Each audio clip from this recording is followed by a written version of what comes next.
Welcome to Journey Through the Gate, your paranormal portal podcast, as we delve into the many questions and wonders brought on by the supernatural experience. What's on the other side of the gate? Let's find out together.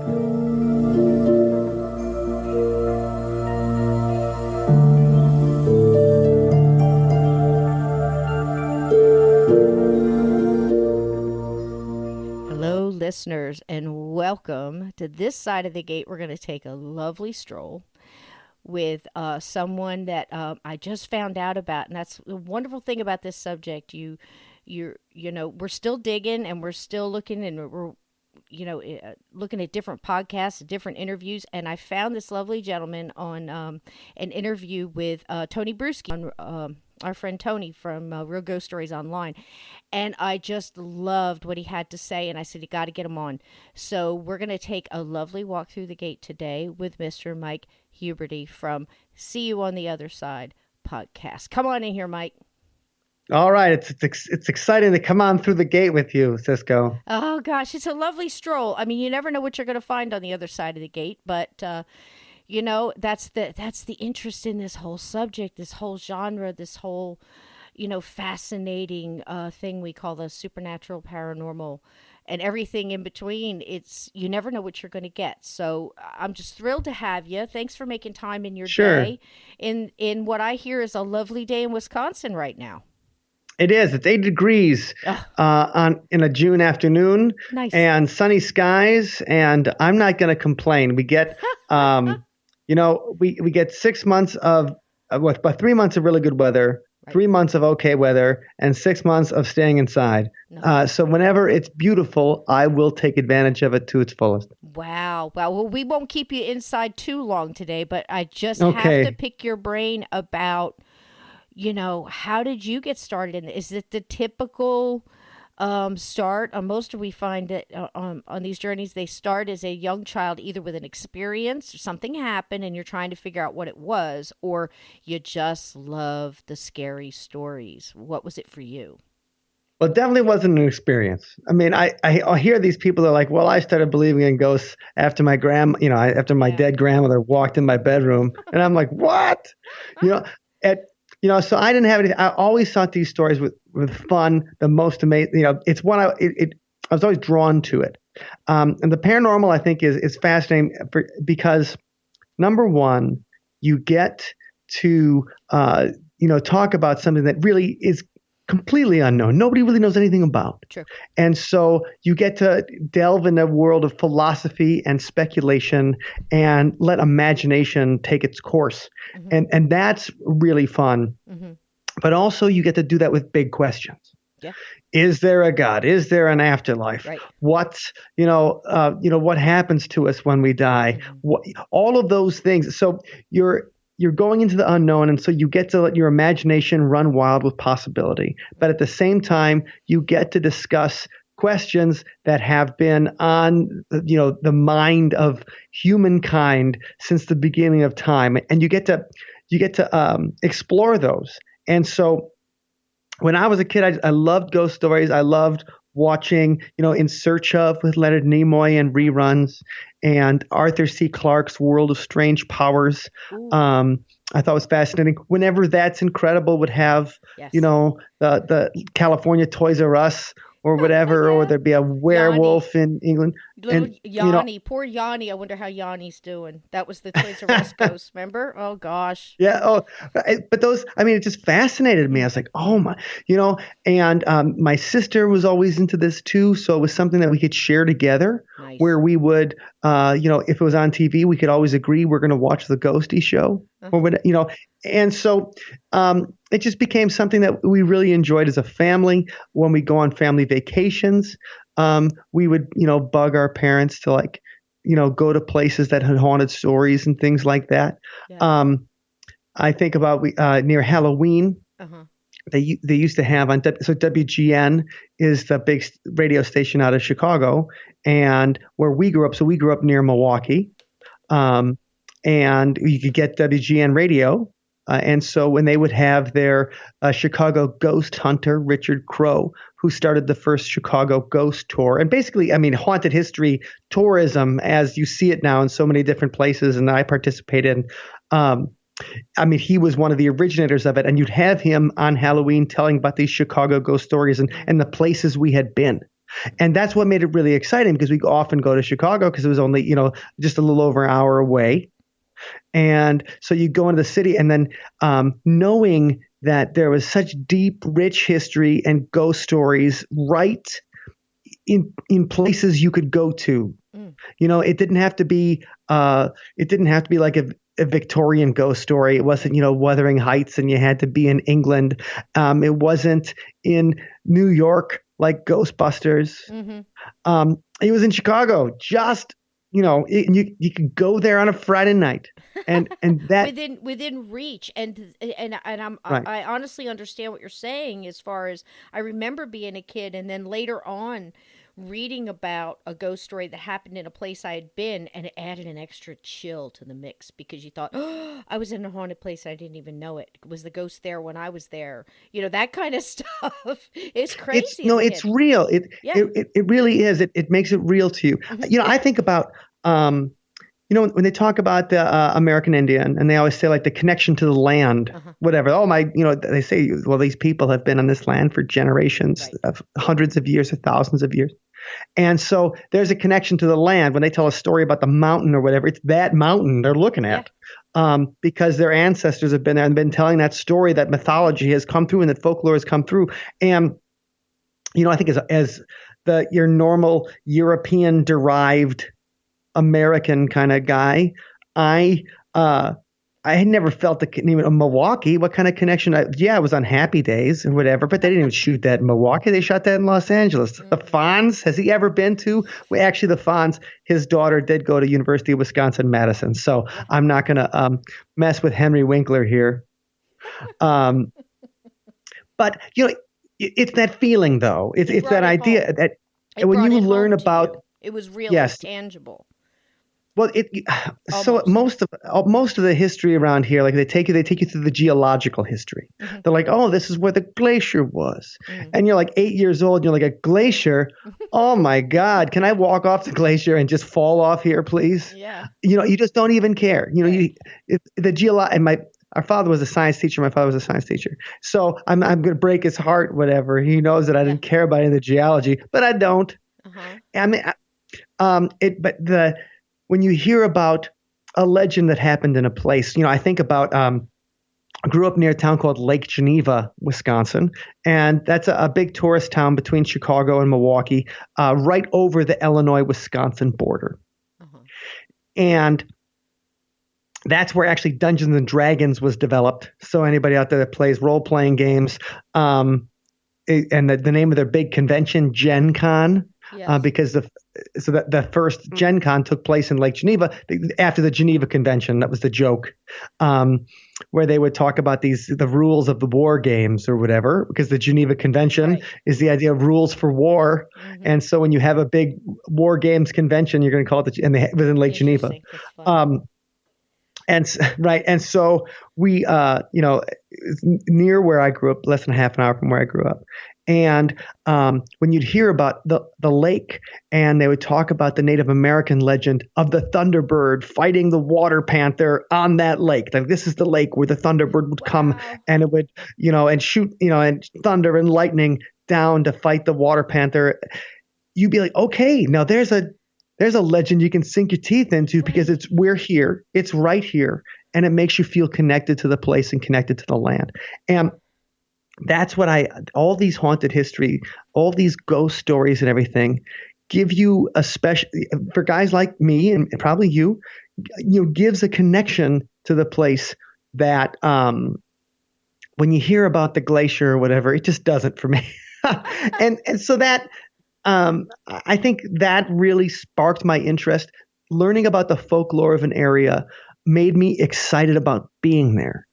And, that it kind of expanded with our, the See on the Other Side podcast. My co-host, Wendy, is in a band with me called Sunspot. And every episode of Seeing the Other Side, we talk about a paranormal topic, and then we write a song about that topic. Nice. And so we've been playing in a band together for 20 some years.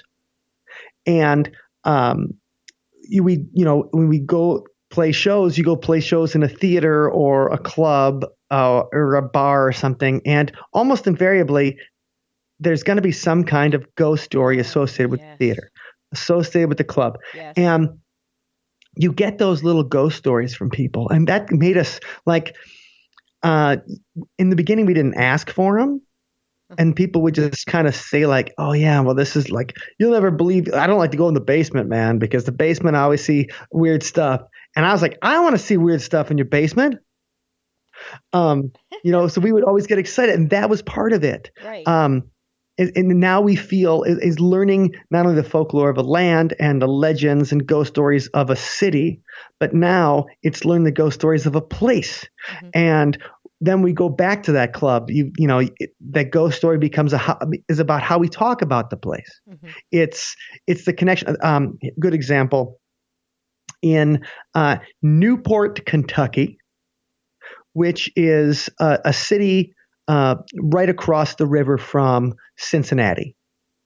So Newport is like the Cincinnati metro area.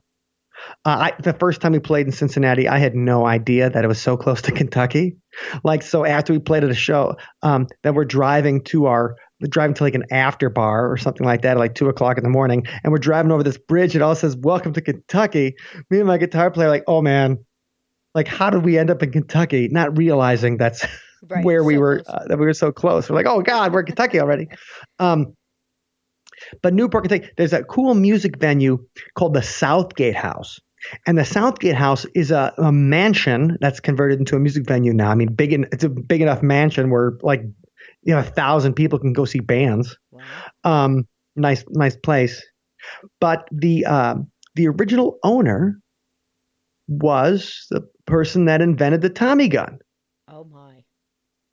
And so that it's almost like the Winchester house when people talk about that, Sarah Winchester was tormented by the spirits of those who the Winchester had killed. It's the same kind of deal. Okay. The Southgate house. So is that unrest because of the things that he's done? Is he haunting the place? Well, there was various ghost stories of people, obviously shadow people is a big thing, stuff moving around. The attic is where people would have the most ghost stories, and that's where they'd never let us in because we're usually drinking. Mm-hmm. And they'd be like, all right, I know it's like 2:00 in the morning, so where are you going to let us up in the attic tonight? And they'd just be like, no. Yeah. But they would always have they would always be telling us like, yeah, of course, like the people that work there would be like, of course this place is haunted. And they would start describing their experiences. It's a waitress who's closing up for the night and then she feels someone playing with her hair. It's the footsteps when you're the only person in the room and you're like, there's somebody else in this room, and you turn around and there's nobody there. It's little things like that. When you hear it about a place, it would just make us excited to go back there. It would make us excited when you're sitting at a club or a bar and you get there 5 hours early to set up, and then sometimes you can go back to the hotel, but sometimes it's more of a pain in the butt to go back to the hotel. Right. So then you're just sitting around the place for hours before you go. Like you might not go on stage till 9 or 10 o'clock, mm-hmm. but you're there at 5. Mm-hmm. And you get a time to talk to the locals and stuff. I can kind of relate to you on both sides of the stories because I was a bartender for many years, and I was also in a band for many years. So I can kind of see exactly what you mean. I understand exactly what you're talking about. And the cool part about going from place to place is you do get to talk to sometimes about the locals. And I can imagine if you're doing songs about supernatural paranormal themes, where you're writing songs about it, you're also sparking those stories while they're listening to the songs, and then you come back for your in-between sets, and you've probably got 20 people going, hey, and you've got those people all as well that'll come up to you, I don't believe in ghosts, but there's this one time, that kind of guy. Oh, it's always, I just got one of these last month. I think I was talking to somebody and he's like, well, I don't really believe in ghosts.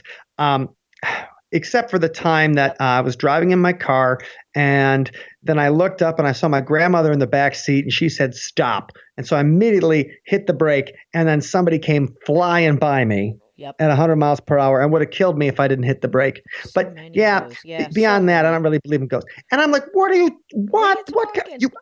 Yeah. That's a great ghost story. Like most people talk about seeing a shadow on the wall. They're like, Yeah. "Holy crap!" Or Wow. Yeah. people hear footsteps and they're like, "That's a ghost." You saw your grandmother and she saved your life. So That's a cool. like, yeah, I don't believe in ghosts either, pal.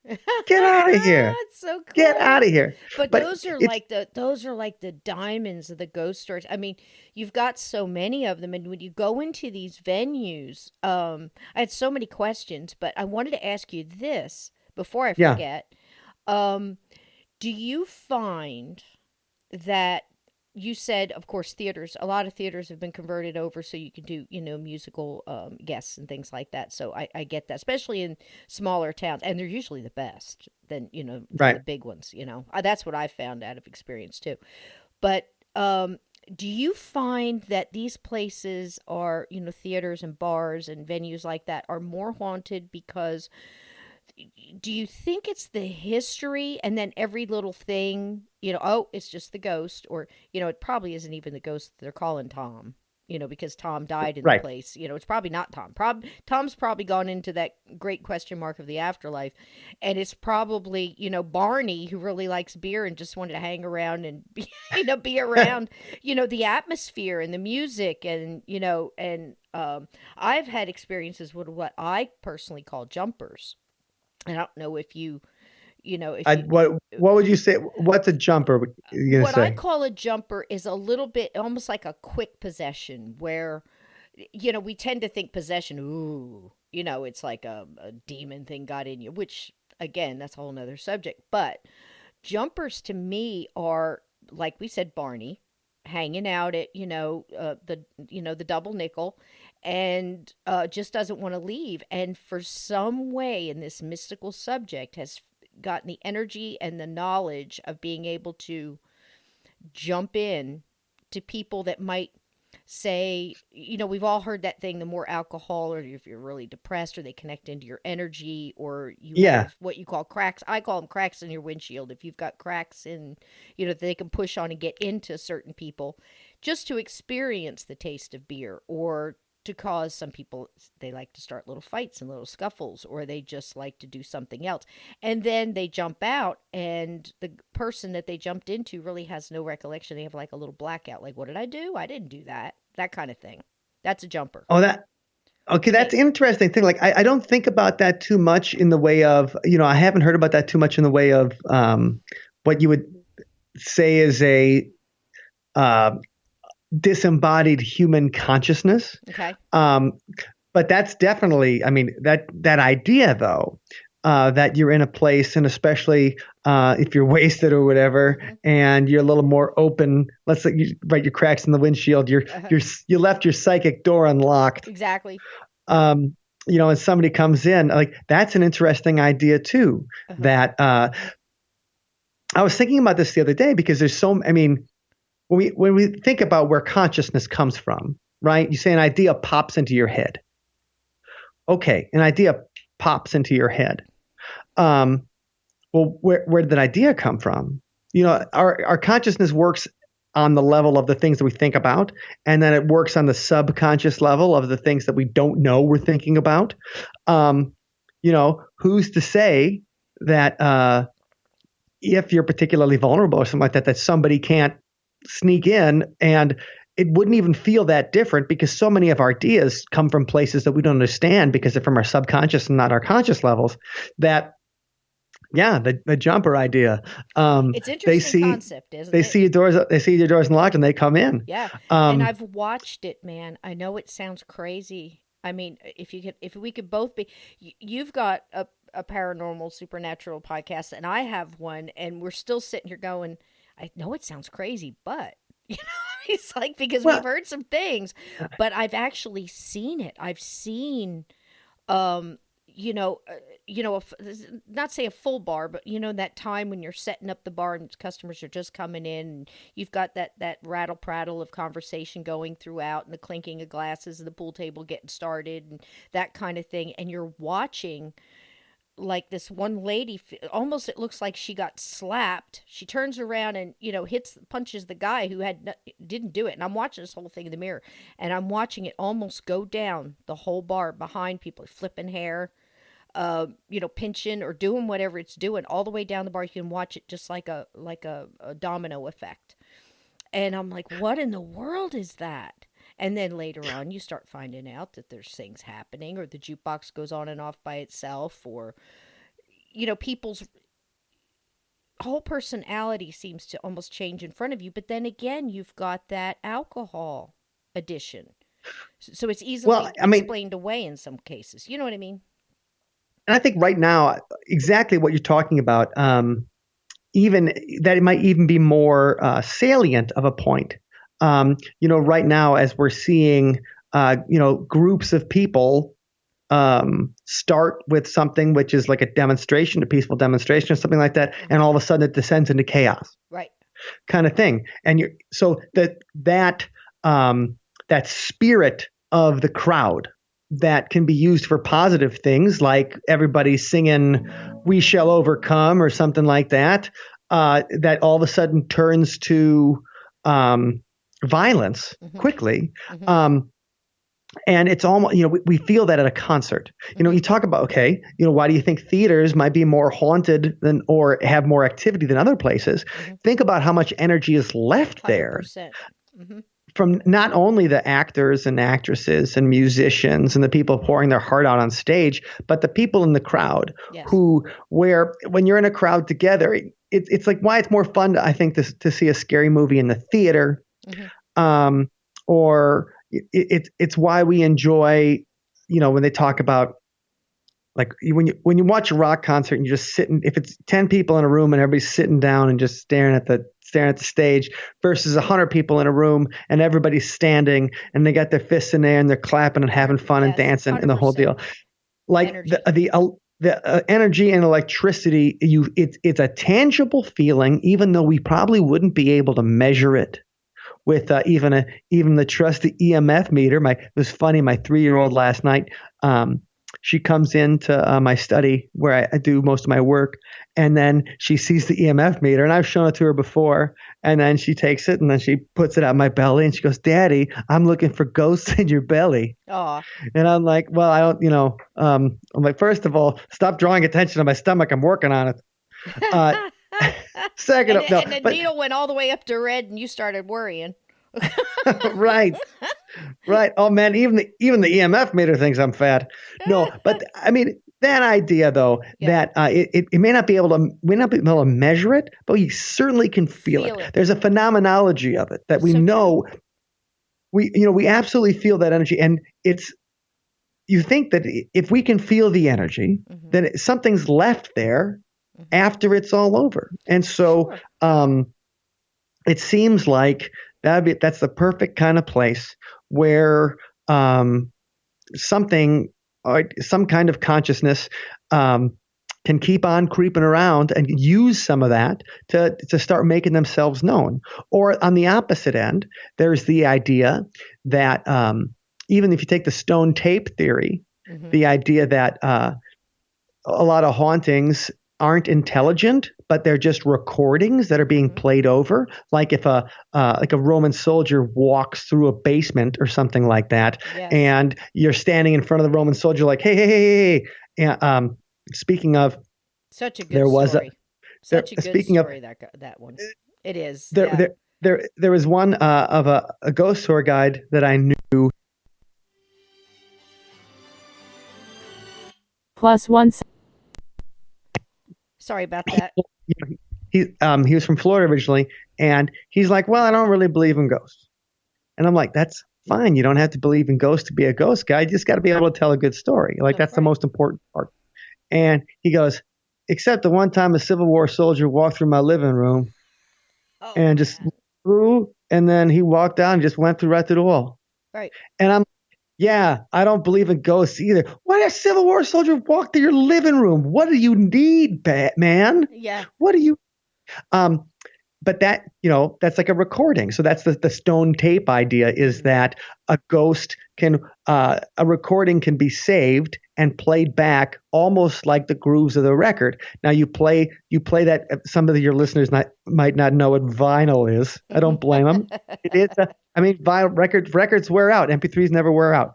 Um, but you play the grooves of the record, and the sound is recorded and contained physically in those grooves. It's crazy, What right? if sound and video could be recorded into the grooves of the wall? What if it's more than sound and visual? Hmm. What if it's energy Hmm. recorded into the grooves of the wall, or recorded into the physical location? And then under certain circumstances, it plays back. Hmm. Um, think about the kind of psychic energy that's left at a place like Auschwitz or Bergen-Belsen or, Hmm. Dachau, anything like that. Gettysburg, Trenton, for Yeah, so many. the, the Any massive battlefield, yeah. place with a Or massive amount of sadness or a massive amount of death. right. And Um, and I think that explains a lot of the things too. Like one of my fascinations is everything you're saying is 100% true. And even if you bring in a little deeper, you start bringing in, if there's a lot of limestone or quartz, crystal, and people go, yeah, a rock can hold memory. I'm like, what do you think's in your computer? What do you think is in, the crystals? And, you talk about all kinds, we expand out into the crystal skulls and all this other stuff. But it definitely holds energy. And like you said, you play back, just very much like, being on a talk about going back, not just vinyl, but tape, you know. yeah, oh, yeah. So all of that. And I think a lot of people call that, whether it's playback or residual haunting, something that's left over, Mhm. residual energy. And then I had a guest on the show the other day that said, let me go one further. What if we're haunting ourselves? And I'm like, what do you mean? And he said, well, what if the footsteps coming down the stairs is you in the future, because it's like a time dimensional, thought process here with different dimensions and time. And, we're haunting ourselves. And I'm like, whoa, that's something to think about. Because, like you said in the beginning of this, Mike, it's like we don't really know. It's all theory. We try to collect data. We really, really do. Some of us try so hard. We've been doing it for Right. years since we were little kids, looking at books and watching the shows and cross-legged with our hands and our eyes bulging out and going, oh my gosh. But that's collecting data. It might not be scientific, but we're trying. And we still really aren't even sure of what we're collecting data on. We're trying to put it in little file folders. And some of us that have gotten this far, and it sounds like you too, we're not even trying to put it in a folder anymore. We're just enjoying the whole ambiance of the whole thing. And we're just still amazed and That intrigued. is, the amazement is for sure like it's it's and the more open, like, you learn to be more open to Hmm. things. And um I think about ideas that maybe 5 years ago, because we used to have these conversations. We talk about these kind of things in like our band van, and like the stuff we talk about in the See on the Other Side podcast, which we're often joined by my sister, who is an outstanding paranormal investigator and writer in her own right. And Wendy, my drummer who I mentioned before, her fiance, Scott Marcus, is a also a paranormal investigator. So it's like this is all our all of our family kind of business now. But um, but we used to have these conversations driving around in the middle of the night listening to Coast to Coast AM, Yep. in our band van, and we're like, well, let's start having those conversations with other people, Hmm. and then turn it into a podcast. And that's what we kind of started doing. And so we started that in October of 2014, and we just released like episode 294 today. But Fantastic. um, the real thing about it is that it opens you up to new ideas that I'd say 6 years ago I'd have been like, you're insane. Right. Like, it, the idea of Bigfoot as not being a cryptid, and the idea that, so let's say you say Bigfoot, for example. So this idea that Bigfoot actually is just an undiscovered species of ape Mm-hmm. that's rolling around that we haven't found. Like that always seems completely reasonable to me because it's like, okay, we haven't seen the whole world. There's parts of Canada. There's parts of Canada that are like unnamed. Mm-hmm. So you're like, there's all those places out there that we just don't know about yet. So the idea that there could be a huge hominid running around is not, like, okay, that makes sense to me. But then you get into like, well, why haven't we found bones? Right. Why haven't we found more big droppings? Why haven't we? Or Okay, bodies, dead ones. Yeah. right, right. Especially if it's huge. Right. Talking about a 7.5 foot creature, we're not going to find a body. Yeah. Like, think. Okay, so that example though is all right. But the people who see Bigfoot now, often like there'll be a Bigfoot sighting, and then there's a UFO sighting near there, Mm-hmm. and then there's um, like a poltergeist experience people have, Mm-hmm. and so you're like, wait a second. Bigfoot makes sense because that's in the realm of my thinking. This idea that you could have a cryptozoological creature, nothing magical or supernatural about it. But then all this other stuff starts happening. Why are people seeing UFOs? Why were they just saw Bigfoot last month? Why are people having a poltergeist experience after they have a Sasquatch sighting? Mm-hmm. Like, what could it be that there's like it's all involved together? Could it be that maybe there's some kind of supernatural aspect to this creature? Mm-hmm. And that's going back to how the Native Americans, the indigenous people felt about it, Mm-hmm. that it was a supernatural creature. The idea of the, like, well, there's no Bigfoot bodies because they come in and out of our dimension through portals. Uh-huh.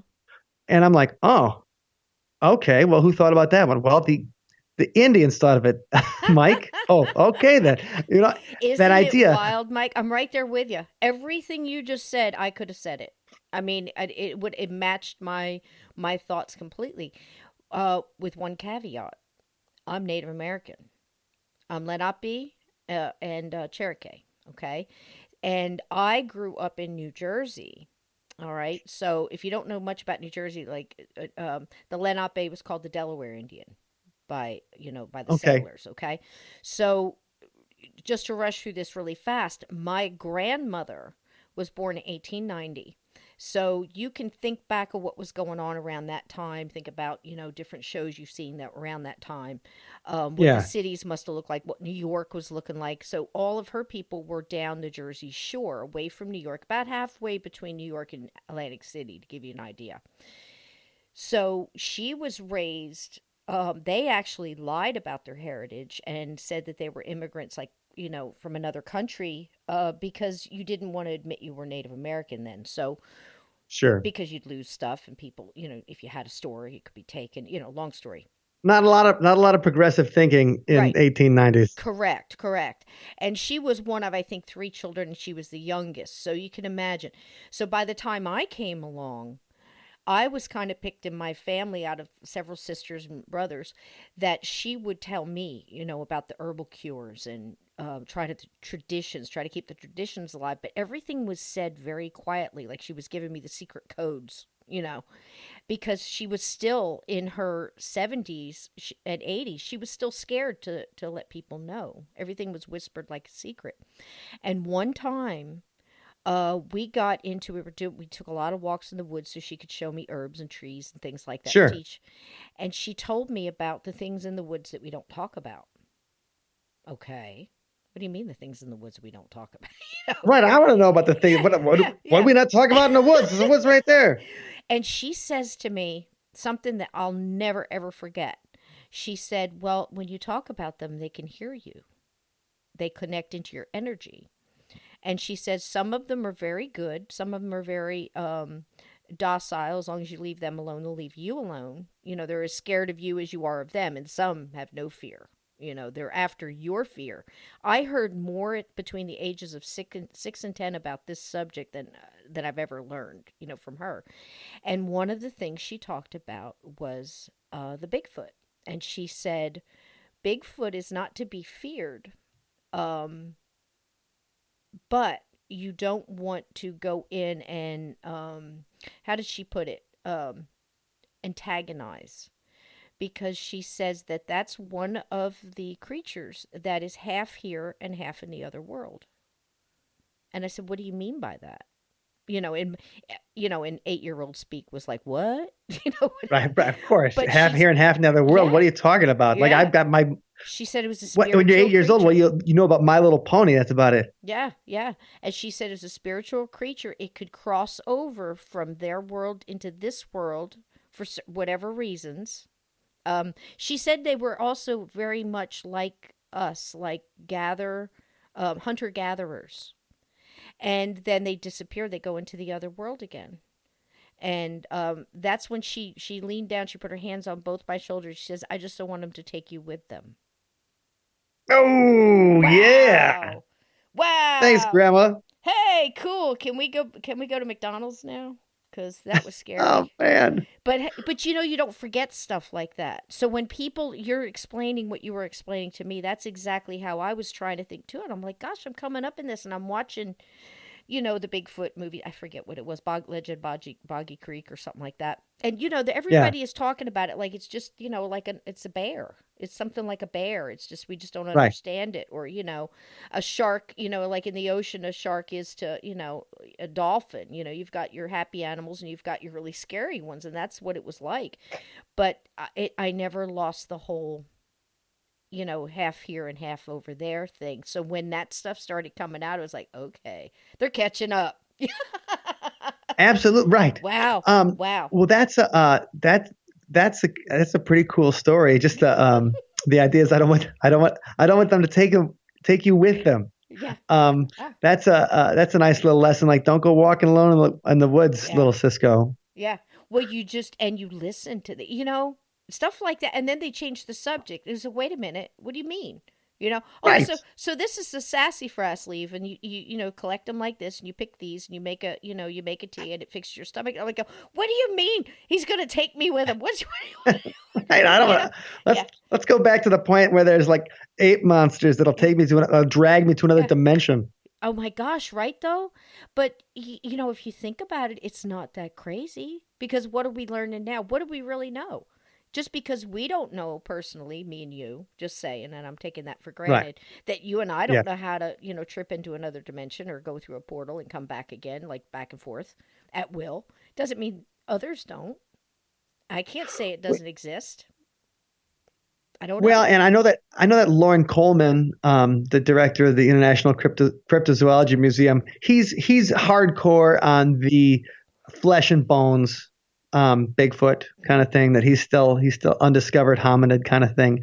Hmm. When it comes to cryptids, he's very firmly in that kind of belief of this is a creature that we can discover. It's not outside of the realm of natural science, Hmm. and and I think that's like that's how I used to feel about a lot of things. I used to be like, yeah, this makes sense to me. This, uh, even if you would talk about a poltergeist activity, Hmm. where yes, poltergeist activity surrounding, a teenager, somebody whose emotions are out of control, whose hormones are guiding their. You want to talk about living life on a subconscious level? Think about a teenager. An idea pops into your head, and you immediately, you're like, "That's the greatest idea in the universe." You fall in love, and it's Romeo and Juliet if you can't be together, True. kind of thing. It's Like heavy when you're a duty. teen, yeah.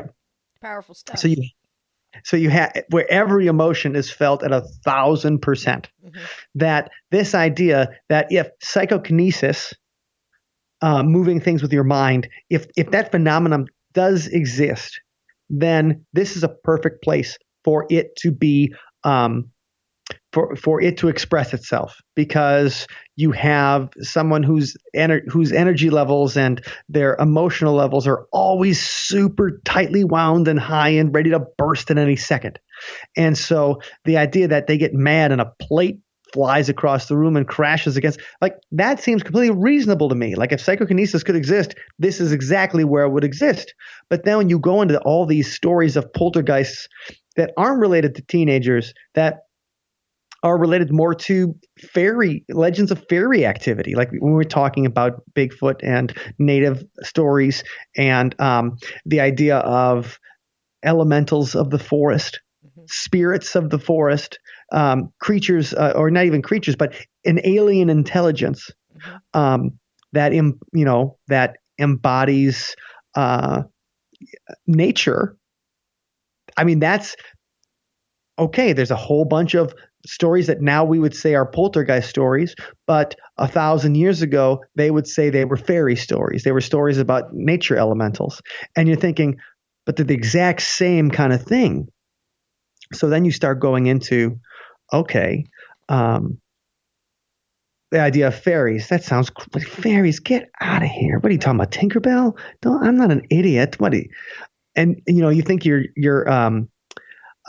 Sir Arthur Conan Doyle being hoodwinked by those English girls in the countryside fairies, where they were taking Yes. like cutting fairies and then taking Oh, yeah. pictures of them in the original Photoshop hoax. Yes. Um, And how or often basically, as but kids did we look at that? How right, often did you lay right. on the floor with a library book looking at that going, what? But they look a little funny, but wow, how interesting. You Yes, know, the we all Cottingley did. fairies is what I was thinking. Yes.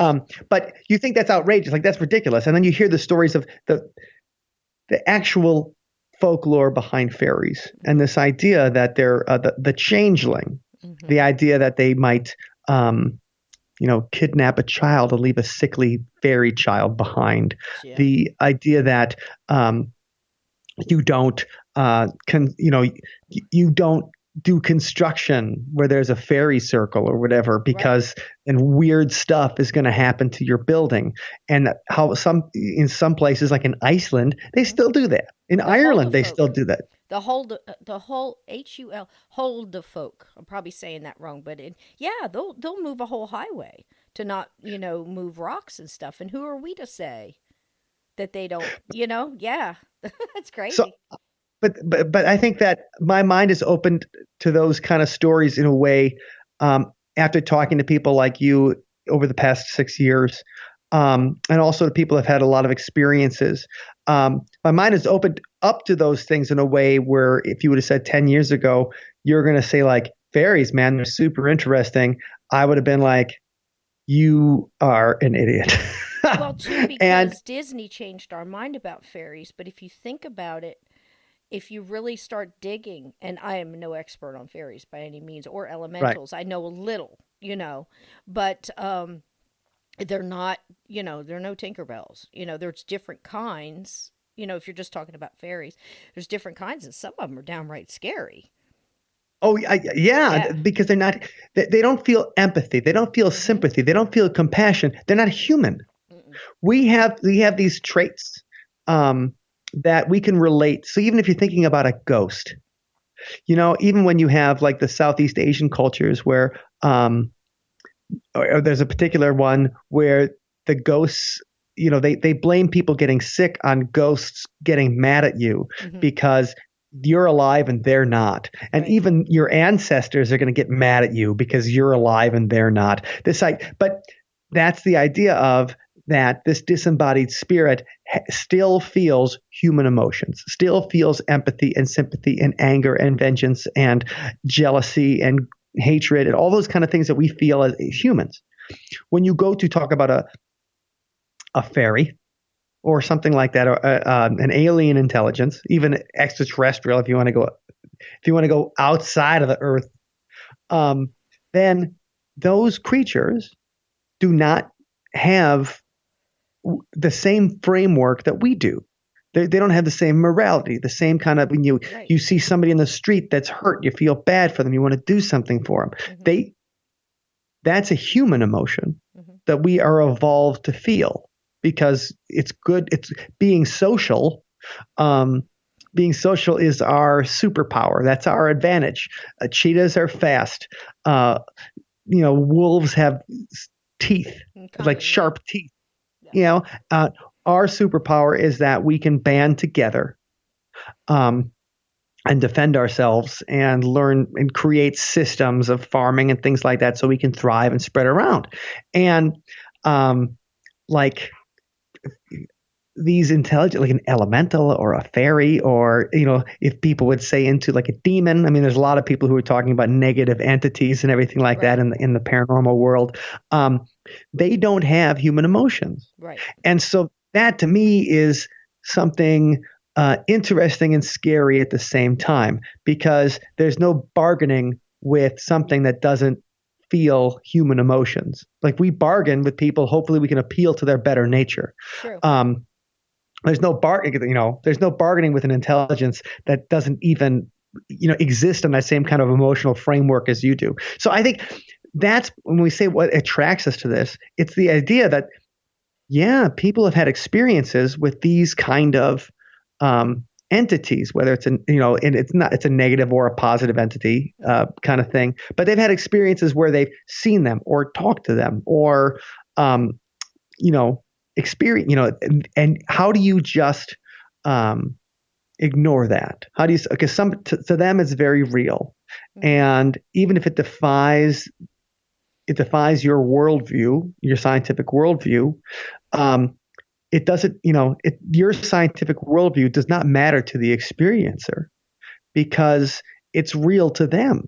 And so part of our investigation, part of the reason we talk about this, is the very human need to take an experience that is outside of our understanding and contextualize it in some kind of way so it doesn't terrorize us, so it doesn't haunt us, so that we can understand it a little better. And I think that's the important work that we're doing in paranormal investigation and in these kind of discussions where we approach the unknowable and try to give it enough context where we can feel comfortable with it. Yeah. And I think the thing about it too is, as children, we love to be scared. We love that quick boo, you know. Right. I don't know what that is about in us that, really loves to dig into that. But it's something that we could readily explain. And it was also something we had to hang on to. If you were lived in a household that didn't believe, it was your thing that you just kept like, no, they're telling me to let it go, but I'm going to keep this as my own and study it on my own, get books out of the library, do whatever we watch the shows on Halloween. And we've hung on to it throughout, our adulthood, and we're still doing the same thing, just with bigger stuff. And now everything's changed in our lifetime. If you're talking about watching In Search of and things like that, it's almost, the same amount of time as myself, where you've seen so many things change. It's an amazing amount of change since, waiting for that one show to now being able to turn on the cable and watch, 30 or 40. I mean, in every single way. The travel channel is basically the paranormal channel. Absolutely. And You know, books and podcasts and discussions. And it's like there's so much information out there. And, honestly, it's we're still not any closer to the it's like I think that one subject that we could just absolutely saturate ourselves in information and stories and thoughts and theories, and still that bullseye keeps moving, it seems. And I think that's one of well, the intrigue things about it.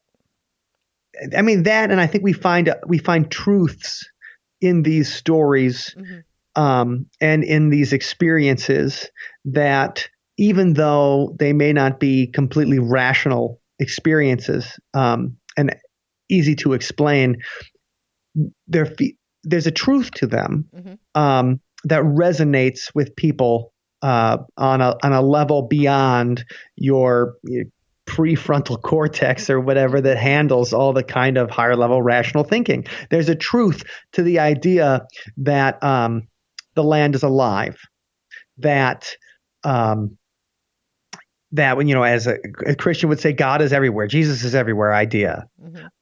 There's a truth that that you feel a miracle when you see a bird fly by, or on a sunny day when you're walking down the street and the energy of the day feels like everything's right with the world, or a whole bunch of synchronicities pile up at once where you feel you were led to come to a place by some kind of higher power. There's a truth that even though you're like, okay, well, all the synchronicities are coincidences, like everything lined up perfectly, and it's because random chance, and that doesn't feel true. And it may be our innate need to create a narrative around everything, to turn everything into a story. We explain things well with stories, including things that happen in our own life. We need to see a cause and effect. It makes us feel good to say, well, because we did this, then this happened. I mean, the whole idea. I mean, how many people during a baseball game turn, they turn their hats around for good luck or whatever, turn the rally caps Or wear around, that same shirt, or get up and do some little footwork or a handshake. Absolutely. I think we love the Exactly. magical, mystical feel to the whole thing, you know. Well, and if you talk to Dr. Dean Radin, in his book Real Magic, which I highly recommend that book. At least the first half. The second half goes into some historical stories, and it feels like he kind of padded that out. Sorry, Doc, but the first half. I mean, it's worth the. It's like you can get it on Amazon, whatever, for $8, and it's worth the price of admission just to read the first half, where he talks about his research into like magical rituals. And it sounds absurd, right? Like magic, and we always think that faith is the important part of magic. I mean, think about it when you watch Salem's Lot or whatever, and the vampire's coming at the priest, and the priest holds up the cross, and the vampire says it doesn't work because you don't have enough faith, and just takes the cross, and and then he kills the priest. He didn't believe in it. Right. You didn't believe in it enough. So you think that, okay, the more I believe in something, the more I believe in something, the more true, the more the better chances that it'll work. And Dr. Radin's research is like, nope, belief isn't what matters. It's the ritual that matters. It's going through the motions of the recipe of the creation of the ritual that seems to orient your mind or whatever, or your will, as the Aleister Crowley might say, orient your will in the direction. But it's the going through the ritual that seems to orient your destiny in the direction of whatever you were trying to do with your magic. So it's not necessarily the believing that works. It's the going through the motions that works, which seems completely counterintuitive. But it's worth to read Real Magic just to realize that parapsychology research comes in all kinds of different, and the research into, well, what happens with a magical ritual? Like, these little things, we're joking about rally caps, we're joking about wearing the same shirt, but there's something psychologically, in there that's the subconscious talking, or whatever is going on here, that is putting you in the right direction just by wearing your lucky shirt. Right. And seeing that, people actually doing research into that, and then showing, like you said, looking for data, like showing the data on it, and you're like, oh, okay, well then maybe I'll say the rosary today. Better not skip it. And that's the whole thing. It's just, and it could be that we're taking our own energy and aligning it and putting it out there in the universe, that depending on what you're pointing at and what belief system or what type of thing you're doing, it seems to be across the board. +17328. Sorry, it comes across. It seems to be true across the board, that it's exactly what you say.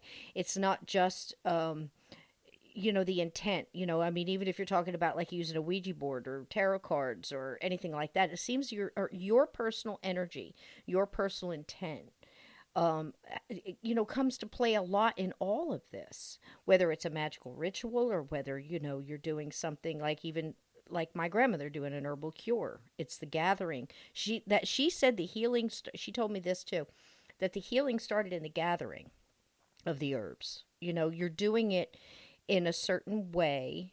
There was rules to it. You couldn't, overtake, like say you came across a patch of mullein, and you were gathering that for some future healing for someone, and you were only allowed to take 1/3 of it. And there's a certain way you need to pick it, because you would say, okay, well, that makes sense, because they knew not to take all of it, because then it would be gone. They knew how to leave it. Or it's also the intent in how she was doing it. She didn't want to disrupt nature. She wanted to be part of it. So that's very cool. That's very interesting.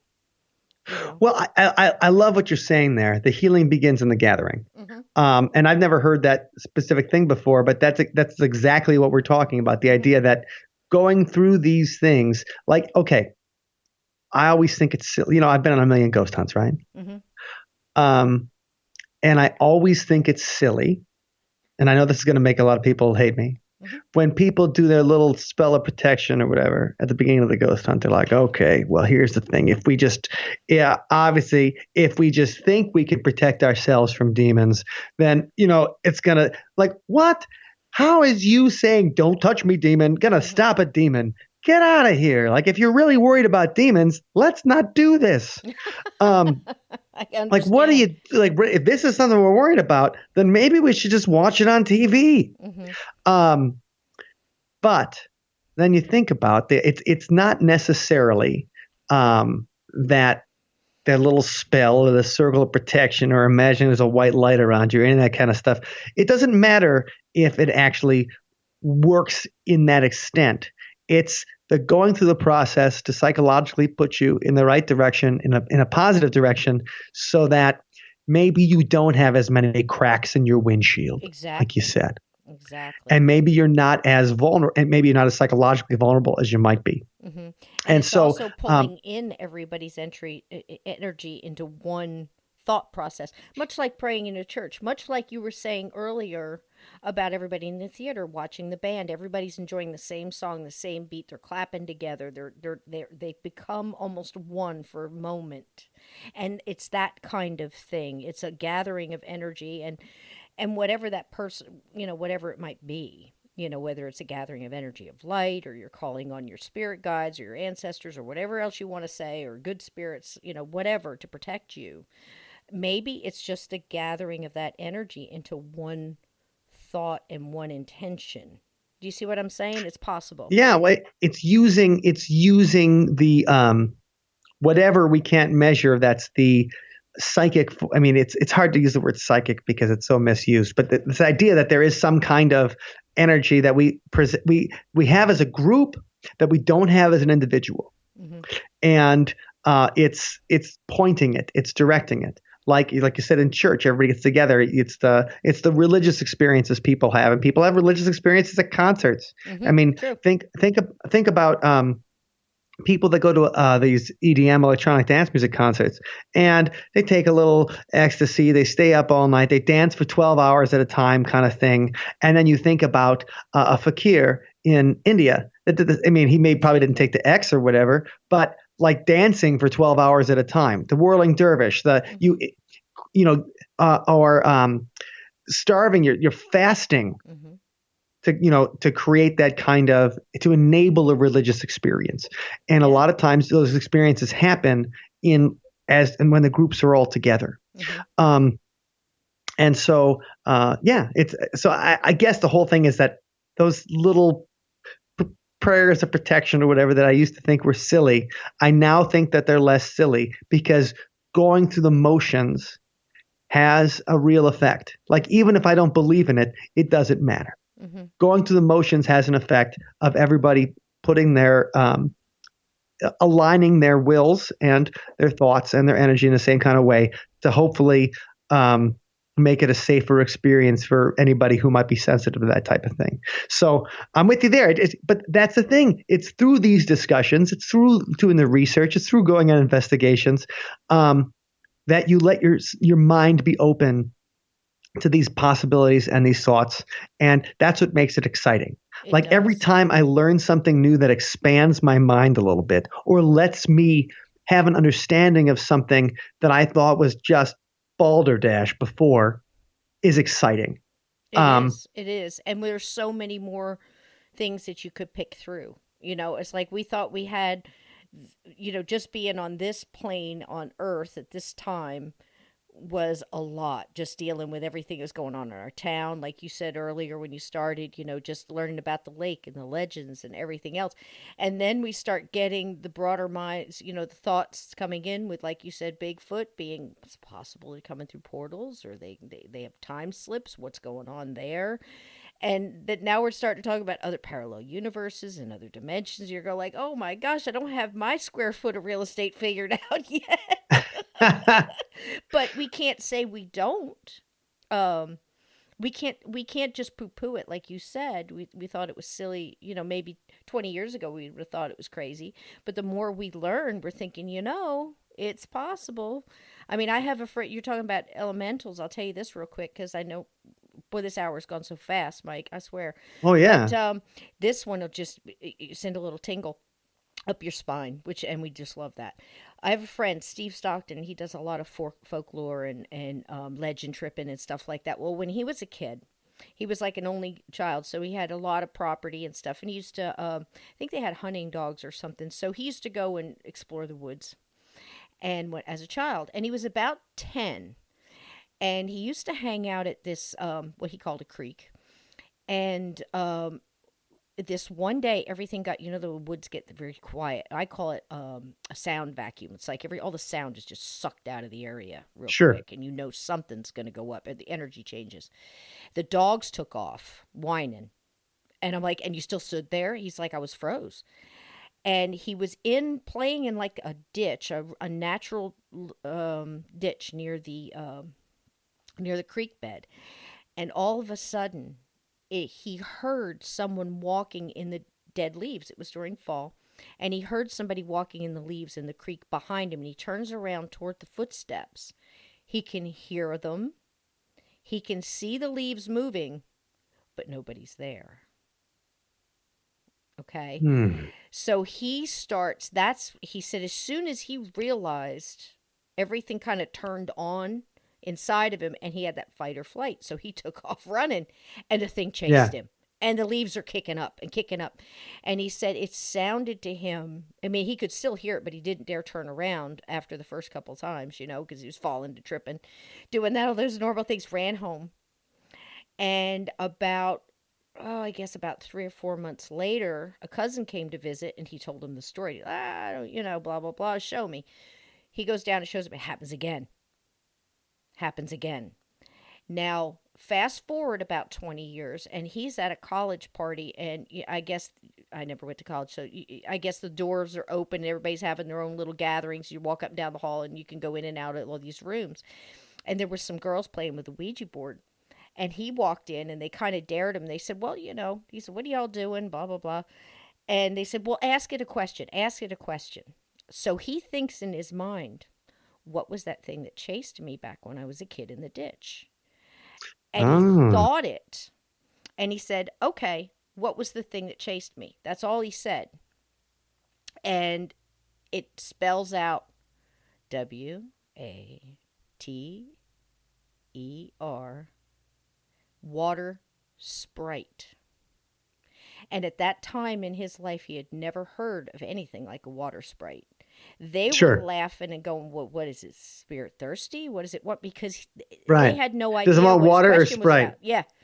Had no idea. He just, oh, that's enough for me. He left and went back to his dorm room. And this was before Google and all. And he finally, when he got a chance to go down to the library, he looked it up and he's like, uh-huh. And he said, and it was right by the water. It was a chance. He thought that maybe he stumbled onto like an elemental, and it was just trying to get him away from its grounds, its water. Is that not trippy? That's great. What's even better about that, I mean, the original story, I mean, it happening twice to him and then happening with somebody else. That's cool. Mm-hmm.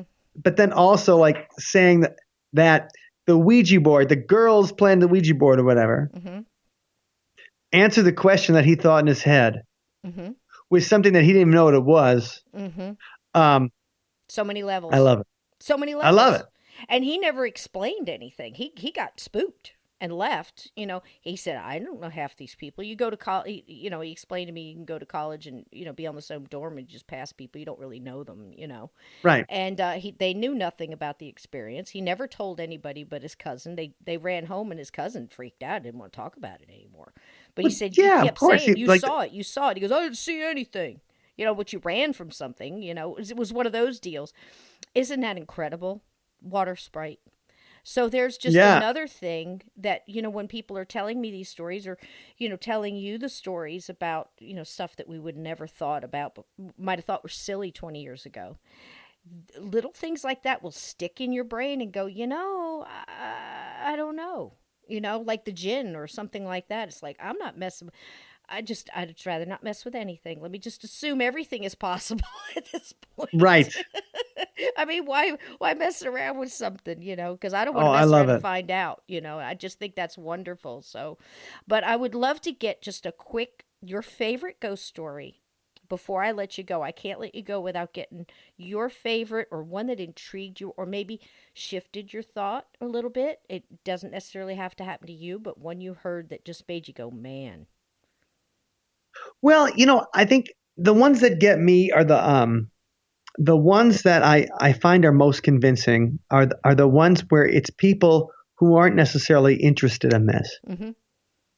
Um, and or because it seems like those of us that are attracted to this, when somebody tells you a story, you're kind of like, okay, well, they're like, we're looking for it. We're already looking for it. Right. It's when it finds people who aren't looking for it that I get really interested. And I think about a place in Madison here, which was a club called The Frequency. And it was a club we used to play regularly, my band. And we'd known the owner for a long time. We met the owner at a different club that eventually burned down, like in the late 90s. And he invited us to play in his basement the next weekend. He's like, hey, you guys are really good. I'm going to play my basement at a party next weekend. I'm like, yeah, sure. And then started being friends after that. 10 years go on. He opens up a club right by the Wisconsin Capitol. And downtown, cool place, old building. And when I started working on a haunted history tour in Madison, I was working on a route, and I knew like 3 or 4 places right around the Capitol that had ghost stories, plus the Wisconsin State Capitol has ghost stories. And so I thought, you know what, though? I don't know anybody that works at these places, so I can get the ghost stories for them. But I'd really like a place people could come in, use the restroom, maybe buy a beer on the tour or something if they're so inclined. And so I go into his club, I go in The Frequency, and it's an off night, like a Tuesday or a Wednesday. And he's just standing, taking the cover charge for whatever band was playing that night.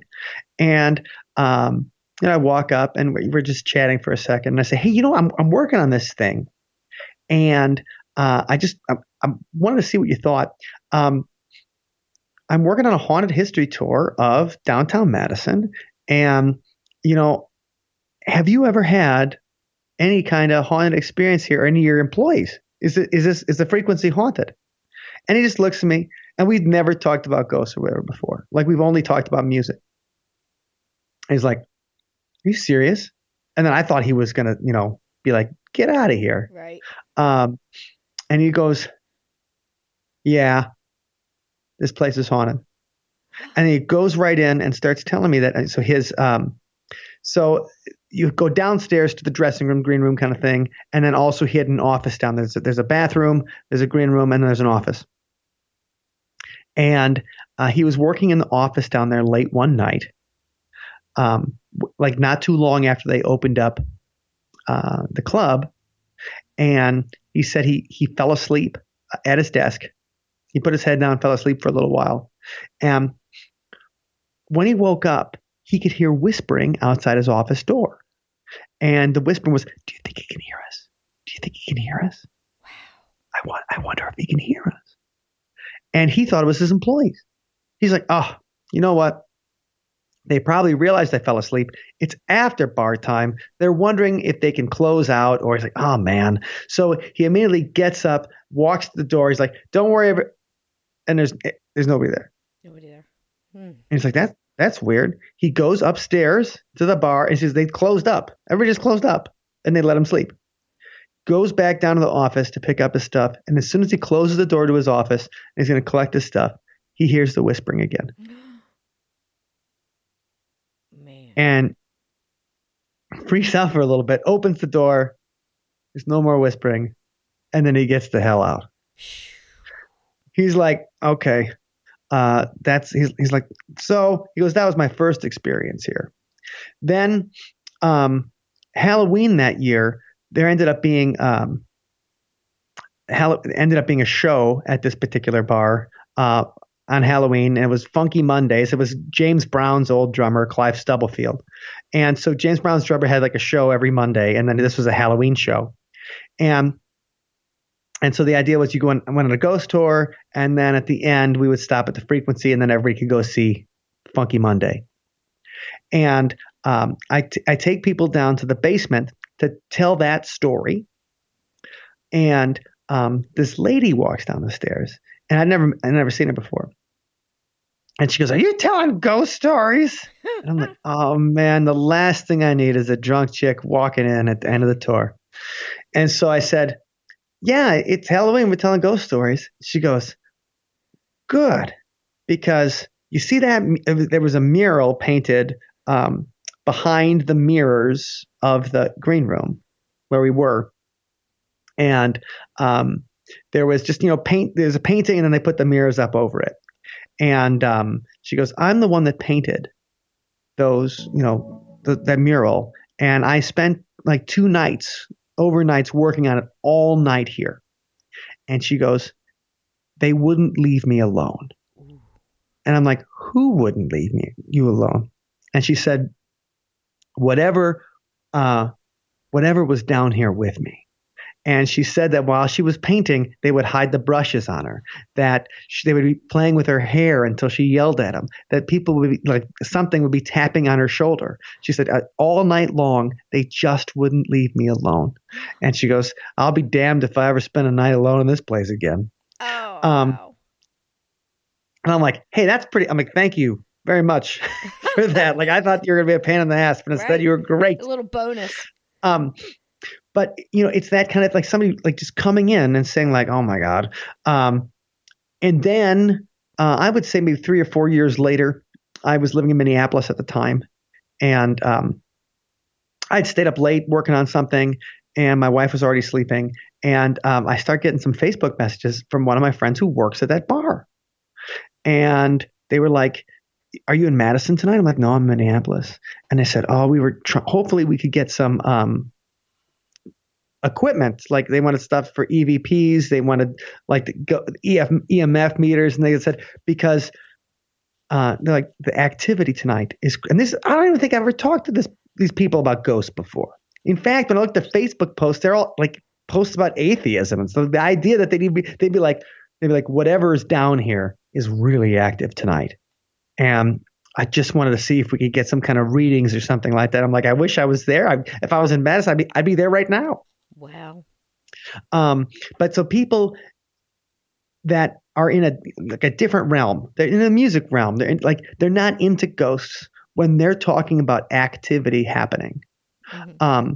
That's what I think is most intriguing. Mm-hmm. I'd say also one time at that particular bar, I was given a ghost tour, and this was like an early in the evening tour, and there's a girl on the tour, and as soon as we stop in front of the bar, she's like, "Oh, I was hoping we'd talk about this place." And I'm like, "Well, why were you hoping we talk about this place?" And she goes, "About 6 months ago, I was in here early, and there was just a bartender in here, and I was in here before the bands set up." And she goes, "I went in the women's room, used the restroom, and then I heard what sounded like thunder and booming and crashing when I was inside the women's room. I got terrified." And she thought like maybe the drummer had set up or whatever, and all the stuff had fallen over, or there was some kind of accident with the sound because it was such crazy sounds. And she's like, "I ran out of the bathroom, and there was nobody on stage. The sound guy wasn't even there yet. Nobody was even loading in. And I walk over to the bar, and I'm like, 'Did you hear that?' And the bartender was just like, 'Hear what?' 'It's just us.' And she said, she's like, 'I got totally creeped out and just went home. So I knew this place was haunted.'" And it's little thing. It's like when you collect different stories from different people at different times, that's when you start to think that's when the stories start to take some kind of life of their own, and that's when I get really intrigued and excited about them. Yeah, and Because when I'm they like, start okay, connecting, they start connecting with things like they might two people who don't know each other, never met, are hearing the same things. Like can he see us? Can he hear us? That kind of thing. And that's I'm right there with you. Those things just so intrigue me, and that's what we're talking about collecting data as well, because that is so convincing over time, and then they all start meshing, or everybody sees the same blue lady or something like that, but nobody said anything, because I think it's a little harder now because we are talking about it more, but it still has value, because a lot well, of times you can find that. I think about we have another story in Madison of the Majestic Theater, which is like it's built in like 1906, so it's a super old theater. It was in the beginning, it was just for vaudeville. Then it became a movie theater. Then sometime like in the 70s, it's a porno theater. Then it's back to a regular movie theater. And this is like a couple blocks away from the Capitol Square in Madison. So this is right near the Wisconsin State Capitol building. And so so this theater is old, and all the stories that you read about it are based on the ghosts that people see in the balcony. Okay, so we always tell us those particular ghost stories on the tour. But when the Rocky Horror Picture Show ran there throughout the 90s. And so when I was working on the tour, I interviewed like the stage manager for Rocky Horror. That he was there at midnight every Saturday for like 5 years. Wow. And so I'm like, the kind of guy that's there at midnight on Saturdays is the kind of guy I want to talk to about ghost stories. And he's like, he goes instead of the ghost on the balcony, he talks about in the dressing room that the ghost that would flirt with the girls. And I'm like, what do you mean? He goes, well, the girls would feel like a breathing in their ear and on their neck. They would feel someone like running their hands through their hair when they thought somebody maybe from the cast was messing with them, and there was nobody behind them. Be a little pinch or a nudge, and they felt like it was some kind of horny male spirit that was perving on the girls backstage, and that's what the girls would tell him. Wow. And he's like, they all kind of thought it was they were bothered by it, but they kind of thought it was in good fun, and they were like making the joke about the guy or this whatever it was that was messing with the girls. And he said the last night of the show, but right before the theater closed for a while, and then it reopened as a music venue a couple years after. The last show they were running, as he walked out of the dressing room, he said he heard a whisper in his ear, "Good luck tonight." And he's like, I never went back here. Okay. So he tells me that story, and I'm like, that's interesting. Now, fast forward a few years. And I'm at a music conference in Chicago, and I'm talking to, we had a bunch of people from Madison there, and I'm talking to this girl who was an intern at the Majestic Theater. And she's an intern, so she came down to the conference to like do marketing for the theater and stuff. And she goes, "Oh, somebody told me you're into ghost stories." And I said, "Yes, I love ghost stories. What do you want to hear?" And she goes, "Well, I'm just wondering if you have any stories about the Majestic." And I said, "Well, what have you heard?" And she goes, "Well, I've heard a couple of things, but really, I'm just wondering about the girls' bathroom. Every time that I'm in the girls' bathroom alone, I feel like I'm being watched. I feel like there's someone in there with me, like a male presence, like trying to flirt with me. And the other girls that work here feel the same way." And I'm like, huh. And so when they redesigned the theater to turn it from a movie theater into a music venue, this is like the area behind and under the stage. They gutted that area, and they put in a men's room and a women's room. And where the women's room was before is where the dressing room was originally, with those girls' experience from Rocky Horror. Wow. Yep. And so getting two different sources right in not only the same place, but the same like general vicinity of the theater, to have similar experiences decades apart. And I was, that's what I like. I just want to, like, she works at the theater. I want to know what she's experienced. And we're talking about, the people that worked there in the 90s, that was the movie theater. It's not they weren't music people. They weren't people that worked at a music venue. They were like ticket takers and janitors.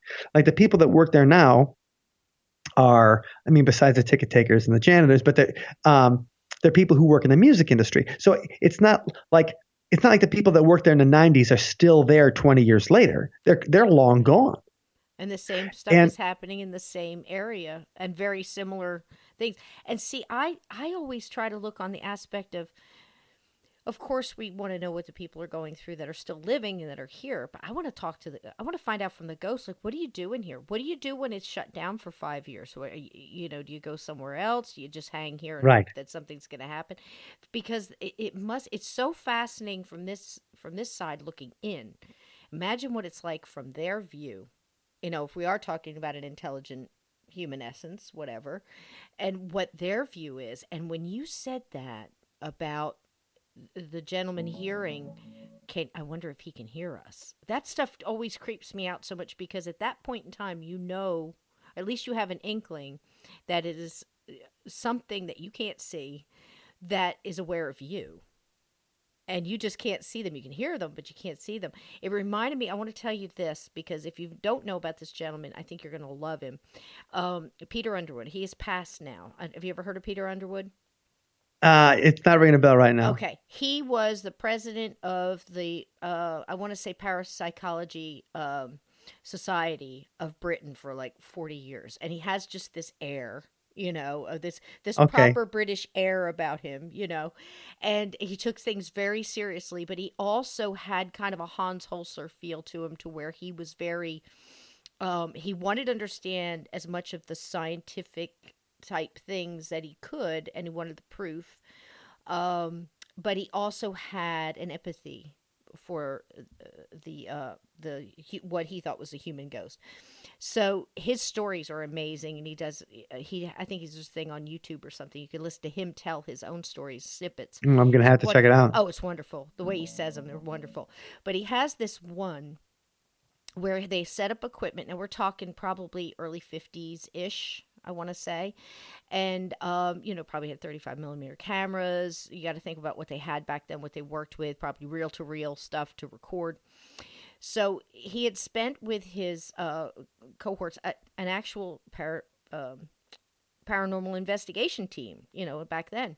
And they're in this old theater again, and they said they see this woman coming down the stairs all the time. That's one of the stories, and very similar to some of the things you just said too, whispers and things like that. So they stayed, and he said, well, we're not getting anything. And he was always under the guise that, if they don't want to communicate with you, or if they feel invaded, they're not going to. They're there, you just don't know it. Just because you don't get evidence doesn't mean they're not there, that kind of thing.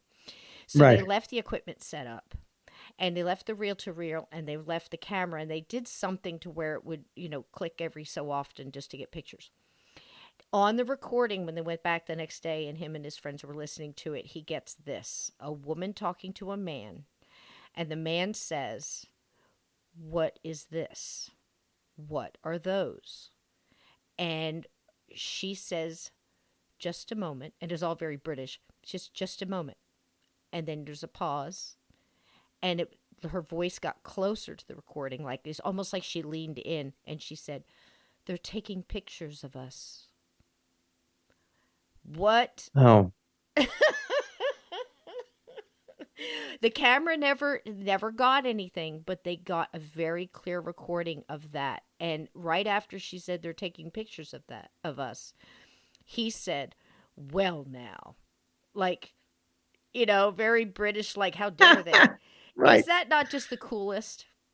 Yeah, I love little things like that where, that's like you said, is that a time slip? Is that, people in a different universe? It's not necessarily a disembodied consciousness of a dead person. There's a million different things it can do, right. But there's something there that we don't understand, and that's what makes it fascinating. It's fascinating. And I often wonder too, is if you think about what a 35 millimeter camera looked like, how, and it was supposed to be a very old theater that had been not inhabited for quite a while. How did the ghost know, if it was a ghost, know what the camera was? Because cameras change, the appearance changed. But she said it seemed like she thought about it. It was just like, oh gosh, so many questions. We always have more questions, Mike. We're not really getting solid answers. And I don't Right. think we ever will, but that's fine with me because it's an intriguing subject, and it's just been lovely talking to you. This is the fastest hour. I'm so glad I've met you, and we'll have to do this again. Yes, that sounds great to me. It'd be good to I'm looking forward to hearing more about your paranormal adventures, Oh gosh, they've been happening all my Cisco. life, but what are they really? All we can really do is say Right. this happened. And that's like when I wrote my book. I said, all I can do is tell you this is what happened to me. This is what it smelled like, sounded like, whatever the experience was. I can't really offer you any definite answers because I don't know. I can hope that if we saw a loved one, it was our loved one. That kind of thing. But Right. so it's just been wonderful. Please tell the listeners where we can find you. You said you have ghost tours in several different places. Tell us about that. Yes. So we have tours in Milwaukee, Wisconsin, Minneapolis, Minnesota, St. Paul, Minnesota, um, Madison, Wisconsin, Lake Geneva. So a bunch of tourist towns in Wisconsin, like the Wisconsin Dells and Lake Geneva, and then big cities like Milwaukee and Minneapolis. And you can find all those cities at AmericanGhostWalks.com.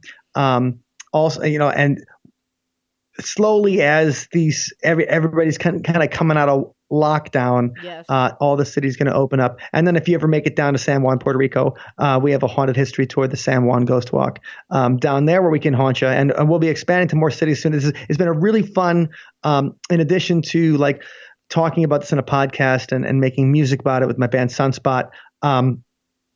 Like going to these places and writing tours and learning the folklore makes me feel connected to these cities in a whole new way. And so people can find that at AmericanGhostWalks.com. They can find our podcast, OthersidePodcast.com is where they can hear our latest episodes where we talk about weird stuff and then write music about it. Wonderful. I'll tell you what, I write a little music myself. One day I'll have to get in there. We'll have to, throw some ideas at you. That sounds good. I've been wanting to talk to people a little bit about this other thing that I've been kicking around lately. It's been the soul reaper. Sometimes people call him the soul collector and things like that. It's just it's like it's paranormal onion. Every time you peel back a layer, there's another layer. Oh, that's what makes it fun, and Yes. that's because it's a mystery that we can always explore, and it's a mystery that we'll never solve.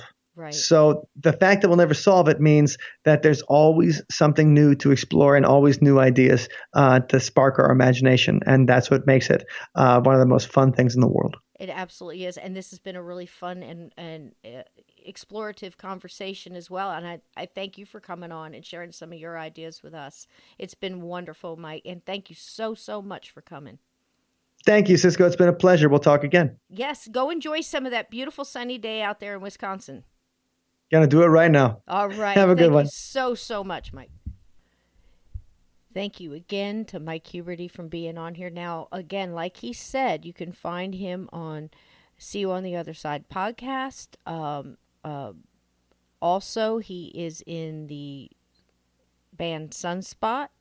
I've listened to some of the videos. It's a good band, man, And then you've got all of the ghost tours he told you about as well. And I'm going to have all those links in the description. Thanks again. Interesting conversation. I love the thoughts about connecting with somebody the way he described it about the Bigfoot. And, it seems like we've had a lot of similar pathways, and throughout our lifetimes and coming through. And I wonder how many listeners did as well. We've all either found things out or were looking into things and expanded our thinking over time. I mean, I think if you don't expand your thinking in a subject like this, you're going to miss so many of the really big wonderments of it all. And isn't that all just part of it? So fantastic. So just, a little house cleaning here. If you have a ghost story and you want to call in, you want to send it in to journeythroughthegate at gmail.com. The book is We Are All Children in the Wilderness of the Afterlife, a guided tour through a haunted life by myself and some color commentary from our good friend Steve Stockton. I'd also like to let you know that he has Strange Things in the Woods, just new and published. With extra stories and everything. It is now available in paperbacks, doing really well on Amazon, and you can find my book there as well. And also the Teespring, we've got all the little crispy mascot shirts and all kinds of things, and the mugs, and all the regular merch, and that's available there. That link will be at the bottom, and that helps this podcast quite a bit to just cover a little bit of the producing cost of the podcast, and I thank you all for that. Wow, yeah, and the group Journey Through the Gate Paranormal Portal Podcast Gatekeepers, and that is on Facebook. If you'd like to come in there, there's a lot of fantastic members there that can answer questions or look at pictures. And over the time of this podcast, we've really connected with a lot of wonderful people that have certain deep interests in different aspects of this wide open subject here. And, just friends with people that are in the black vault that look at pictures and see, if they can forensically figure out whether or not they're real, and help you get them out there and say, hey, it went through, 4 or 5 different blind studies, and they've looked into it, and this is not faked, and that kind of thing. They started off. I learned from them about them with my friend Jeremy, and they started off doing UFO pictures, but it seems now they have, really reached out and started doing an awful lot of paranormal pictures. So, it's almost like one and the same. It's just an unidentified thing you're trying to figure out. How did it wind up in my photo? So why not, right? So there's people like that on there, and there's people like, Jack Kenna, and it's been in this for so long. You see him on Haunted Files and so many other shows as someone that they asked to help explain things. And it's just wonderful to have all those great people there. And Steve Stockton is there as well. So thank you so much. If you haven't picked up the podcast and joined the YouTube channel, which is, again, Journey Through the Gate YouTube channel, please do. Give us a like, hit that notification button so you can find out when we've released episodes there as well. And I am going to start doing some episodes and try to do some live YouTubes and interviews and talks and discussions on this topic where that won't be on this podcast if you're doing podcatchers. So it might be beneficial to go over there and sub to that channel. So thank you guys so much for coming in. I hope this episode finds you all well in all these trying times that are going on. Gosh, if it's not a virus, it's all the other stuff that's going on. So I do send prayers and love and good energy out towards you, and try to do that for somebody and for yourself. And let's put some love out there in the some love energy and some good vibes out there. Let's all try to heal together if we can. And because nobody wants all that negative stuff around, because, if we learned anything, we negative draws negative and positive draws positive. So please put some positive vibes out there. We don't need to draw any more negative stuff. Okay. Let's just all come together and just enjoy the time that we have here. If that's one thing we've ever learned from the dead about living, it's that, make the best of this time, and try to be kind to one another. Go forth, be excellent to each other, and don't forget, keep your feet under the covers and keep that closet door shut, because there are things that go bump in the night.